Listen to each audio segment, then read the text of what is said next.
Hey everyone, and welcome back to Robot Boy, and in this video we're going to be taking a look at PlayStation's upcoming, or kind of upcoming because it got delayed to 2019, open world survival, third person, not zombie game, State of the Walking Days Gone. I mean, Days Gone.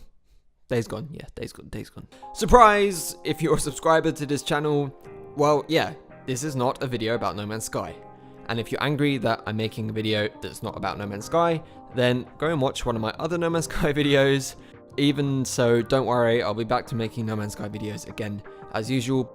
But I wanted to expand the games that I cover. I'm not going to be covering Days Gone specifically, but I wanted to take some time out here to share my thoughts on Ben Studios' Days Gone, as recently Game Informer, who have been killing it with the exclusive coverage of games over the last few months, Game Informer have released some brand new gameplay videos of early alpha footage from the game's opening stages. And I'm a little concerned. Why? Well, that's what I'm going to be breaking down for you guys in today's video. I want to preface this video by saying that I am not a negative Nancy, and I always try and look for the positives in games. I mean, come on, I cover No Man's Sky, so surely that cements that in there for you. My concerns for Days Gone come from a desire for it to succeed, as with anything, and as with any game, and why I'm worried that in its current state, it might potentially fall so incredibly flat. One more quick thing before we get into it. Yes, I know, before we start complaining, I know it's alpha footage. What we've seen is alpha footage, and I'm not criticizing any graphical or performance issues. I'm not an idiot. I'm not a dick. I'm not going to be doing that.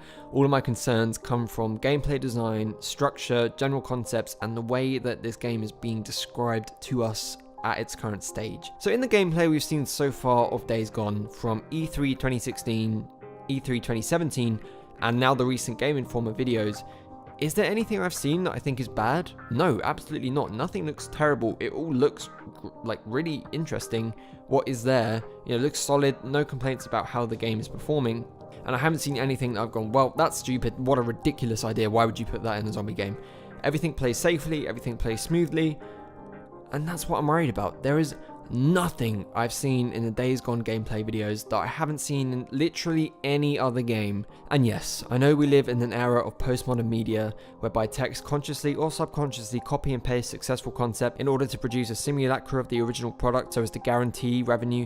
But Days Gone is literally the most cut and paste formatted game I've seen in a very long time, especially for a AAA 2019 PS4 title. So let's look at the full extent of the mechanics shown in the game and see if we can't find at least one or two other games or other forms of media text popular at the moment that allow you to do exactly the same thing almost down to a T. So the riding the bike and customizing your vehicle, very Mad Max. Looting and crafting, it looks like The Last of Us, and I know the director has said he's pissed off about people comparing it to The Last of Us, but it's hard not to. And I'm saying that this game is like The Last of Us in terms of tone or style or story, anything like that, but just, it's hard not to draw comparisons between some of the gameplay elements.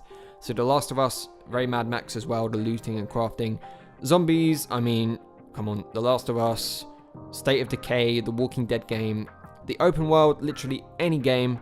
Outposts look very, very Ubisoft, sort of like, here's a group of people, there are alarms, there are traps, you can take it on however you want. Supervision mode, you press the mode, you can see through walls and stuff.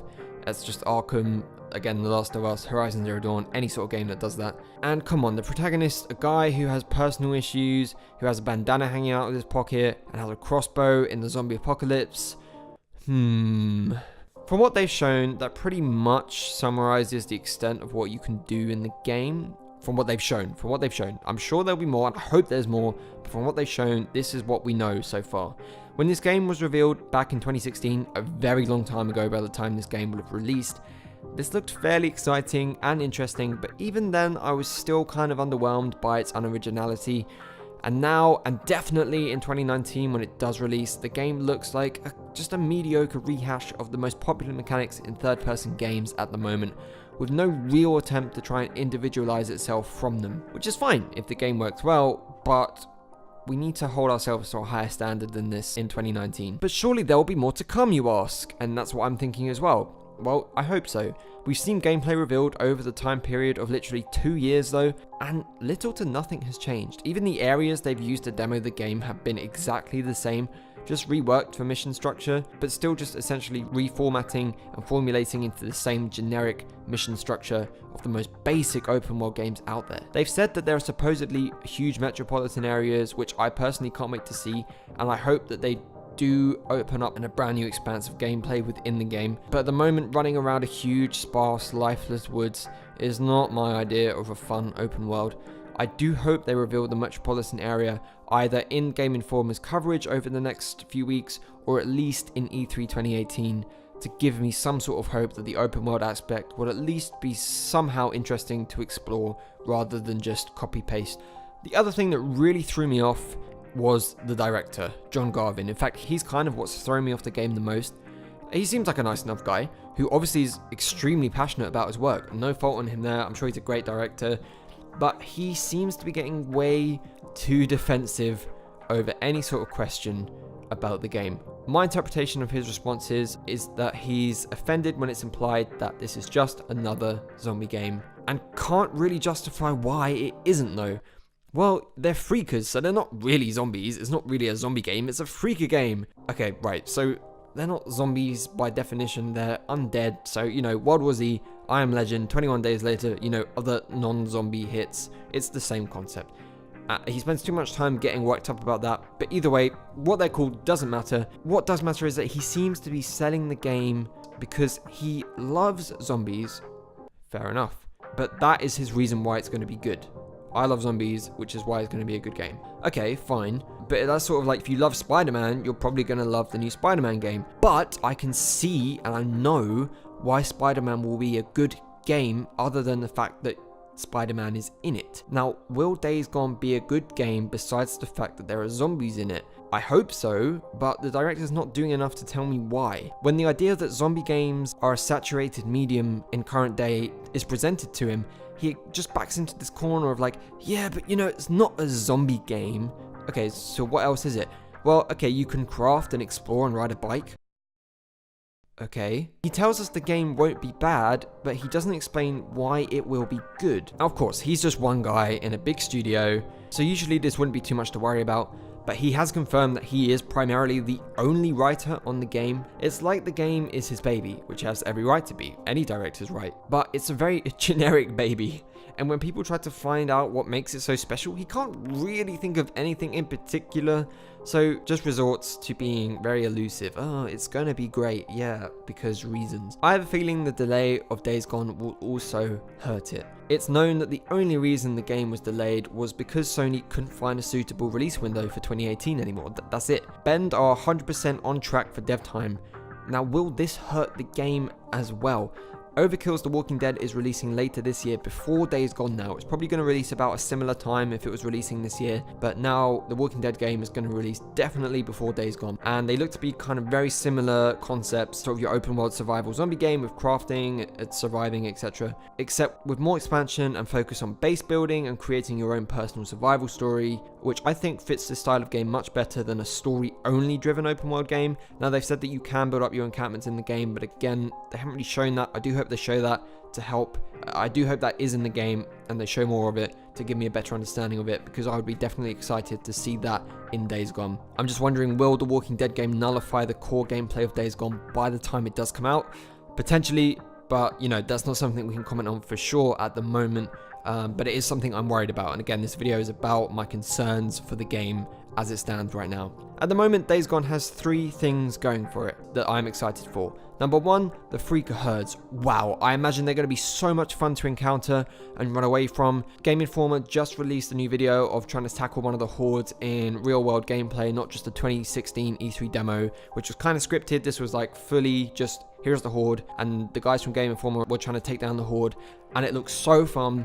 And I imagine if you're just in the woods at night on your way to a mission and you encounter a horde and everything gets screwed, that can be a really interesting and dynamic moment for the gameplay, and it's just generally a pretty technically impressive feat as well to put in a game. For me, that looks super exciting, and I do hope that that is a common occurrence in the game, because that could be sort of the thing that gets you sucked into it, is finding those shrieker herds. Number 2, the fact that there is only one difficulty in the game, which is a pretty ballsy move and one that I definitely respect. And thirdly and finally, the thing I'm most excited for is Deacon, more importantly, the guy who's playing Deacon. I can't remember his name off the top of my head, but I know he's played Emperor Palpatine, sort of anything to do with Star Wars. From what I've heard from him so far, the performance from Deacon is actually outstanding. The delivery of every line is perfect. I really see him as a real person in the real life situation. He reacts to everything perfectly, very realistically, which is always great to see. Having a relatable protagonist is always a great step in building a great storyline. I just hope his character isn't ruined by a generic story. You know, oh, my family died, which is why I'm so angry and hate everyone cliche.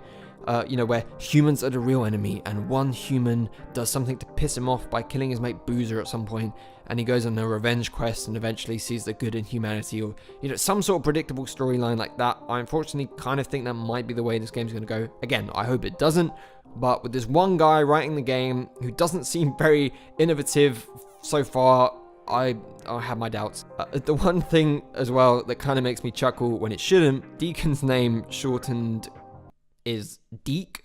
He's referred to that in the game, especially by his mate Boozer. But when he's yelling it over the radio, it just sounds like he's being called Dick, but with a funny accent. Now I've said it, you won't unhear it. Riding around, he's on the radio. Deke! Deke! Yo, Deke! Yo, Deke! Deke! What's up, Deke? I don't know, it's all I can hear, and I know that shouldn't be a thing to complain about, but I don't know, now I've heard it, it's just like, yeah, stuck there. Deke. Yo, Deke, you're such a Deke. Anyway, okay, that was a cheap shot. Now, we are not the zombie game that you think we are, and you should play it and see what you think.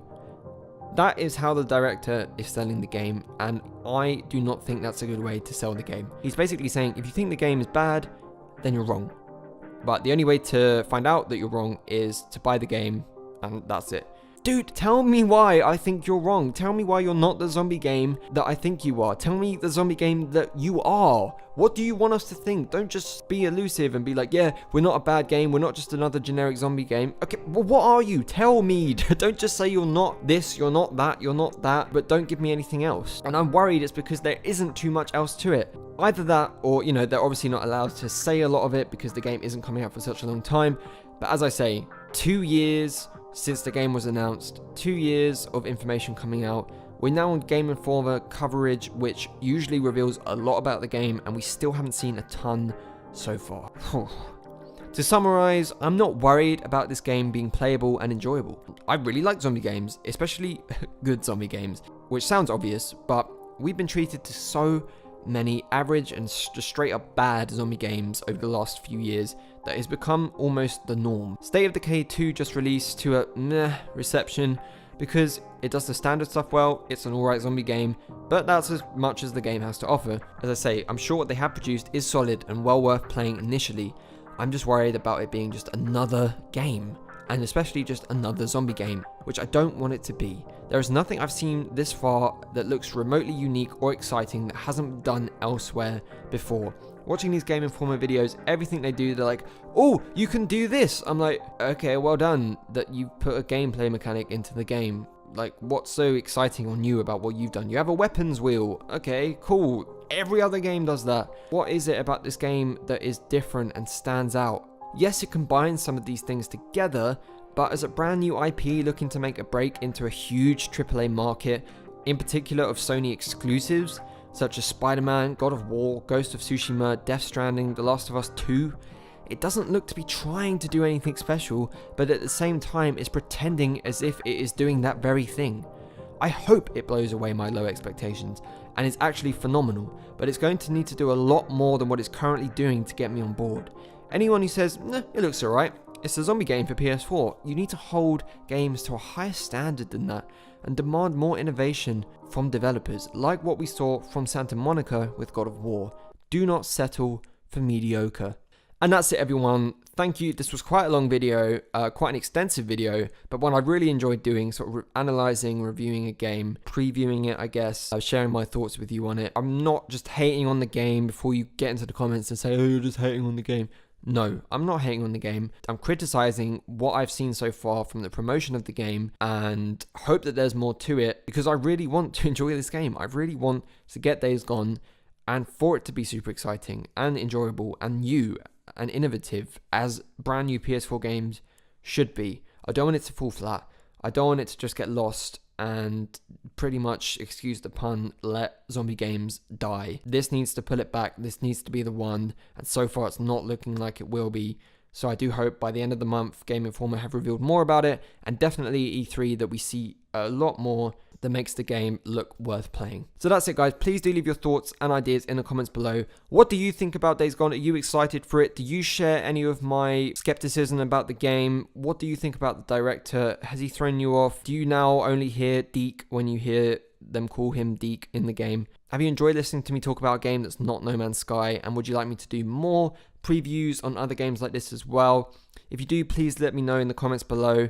As always, please give the video a like if you enjoyed it, and do subscribe to join me on this journey if you haven't done so already. And with that, I'll see you all in the next video.